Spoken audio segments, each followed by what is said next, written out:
are we doing? Driving. What am I recording? Keep asking me, what we doing? What we doing? We're driving. Yeah, but they don't know. Well, they probably do, but...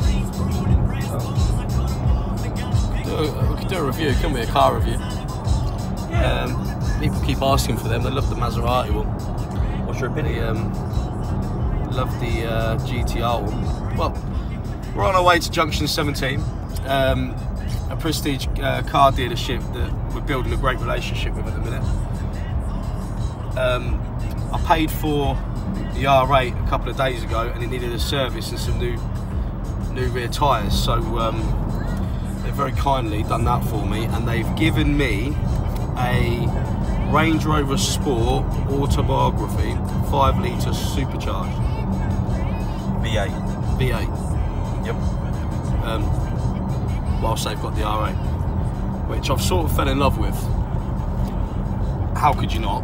Exactly. I mean, fuck me, it even drives itself. Look, if I put it in, which is quite cool, if I put it in cruise control, it not only keeps you in the lanes, but it starts braking and then speeds up. So if I indicate and go out of this lane, look, there you go, see that? It accelerates. Wow. And if I go in, look, watch this, that car's coming in, and it will put on the brakes. Wow, there we go. How cool is that? That is actually quite cool, and that car shit itself. Huh? Yeah. That car shit it. But it's just like yeah, it's a self-drive thing, safety thing. What's it called? What's that thing called? Mate, if we're gonna get Jeremy Clarkson offering us a fucking job on the panel of Grand Tour, the radar thing to system, what they've got? Sensors. Sensors, that's what. Radar system. Wow, radar. I wasn't. What are we flying a fucking B-52 bomber? Might as well be. You're my co-pilot. It bombs it. Yeah, and I am your co-pilot. Sorry about that. Camera froze again. Yeah, this phone shit. Get the new one. Well, I've decided to keep this Range Rover as well. I'm going to buy it off them. So I'm going to have 2 cars, because this is a great family car.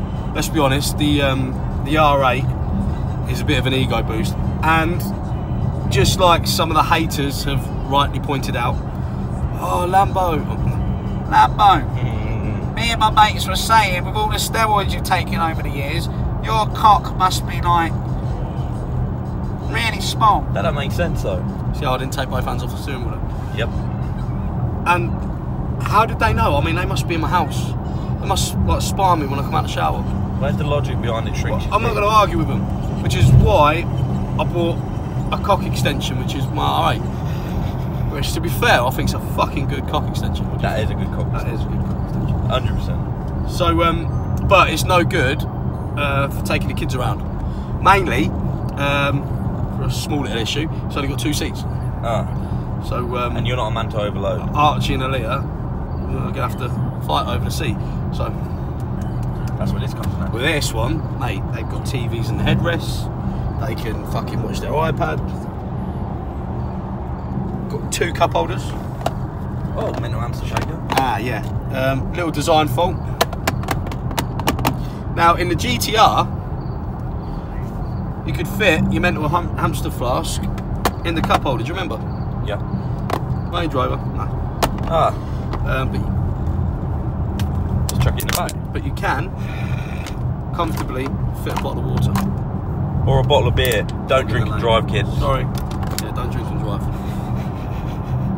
It's got some nice touches in it. I mean, it's got like the green little touches on the leather, and well, I don't know whether you can see, but if I lean forward, can you see the green on the seats? Yep. It's got the comfiest headrests in the world. What hugs your head? Wow, like made up of memory foam. Yeah, they do grip your head. Carbon fibre, not wrapped, real carbon fibre. Interior, it's just fucking, it's the bollocks. This really is the bollocks. It's got 150 on the clock, and I'm going to give you some information, ladies and gentlemen. Me and Billy, fuck knows how we found it, but we just found this abandoned airfield the other day, didn't we? We did. In the middle of nowhere. Yep. So we tested this on it. Bombed it. And we got it up to 150, which was on the clock, and it could have carried on climbing. And we didn't even go off the edge. And I didn't even have it in sport mode. Yeah. I mean, just listen. Even I'll just slow down a bit. When I just accelerate a tiny bit and I go to the national speed limit. Oh well. Listen to that roar. There we go. Now with it. I mean, we're at the national speed limit right now. Now with it 70. Yeah. There you go. We just hit 70 miles an hour. That's nuts. Brakes are great. Obviously, Brembo, you can't go wrong.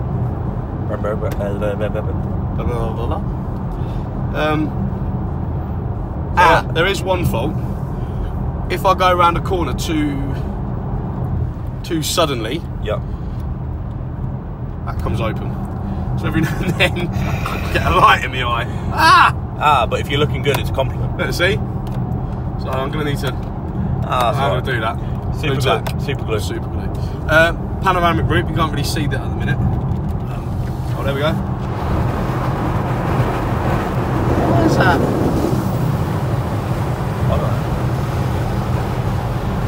Panoramic roof and sunroof.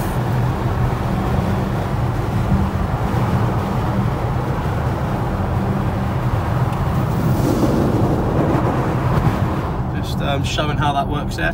And everything's touch. I mean, look at this. This is the light, interior light. Watch when I just stroke my finger across. There is no button. That was great, wasn't it? There we go, look. Hey. See that? It's all touch. Clever, isn't it? It is clever. I fell in love with this car. And of course, it's safe, isn't it? You can't really get better than a Range Rover when you're taking the family out.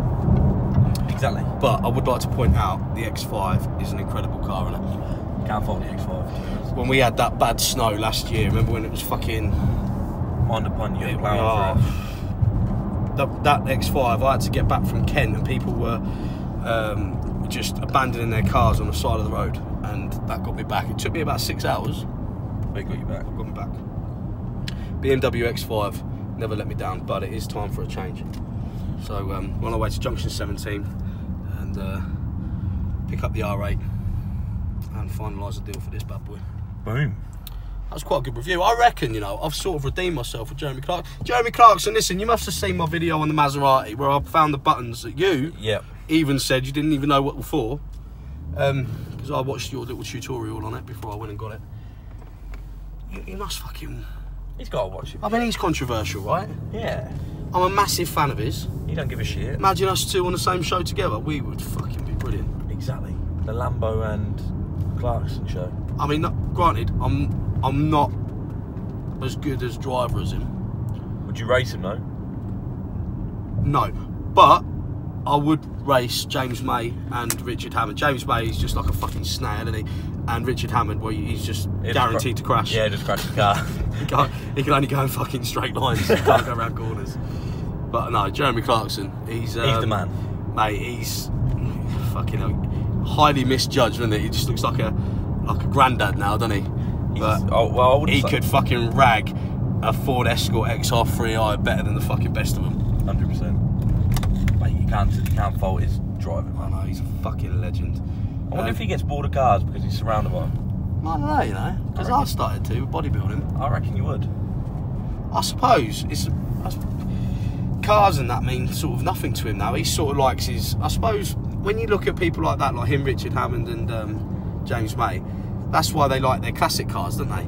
Because it takes them back to basic fucking driving. Yeah. I suppose they get given these sort of cars all the time, all of these mod cons and that. They're used to it now, aren't they? And it don't really mean anything. No. So when they get back in like an Escort XR3i or something, or a Cosworth, it's like excitement for them, it's driving. Yeah. So probably. Jeremy, if you are watching, I'm not begging for work or anything, it's just I'd like to be on your show. Apologies if it's a little bit dark as well, you look like just all teeth. But there we go. What are you doing? I thought you were ending the video there and that was going to be the end. What? For Jeremy. Do it.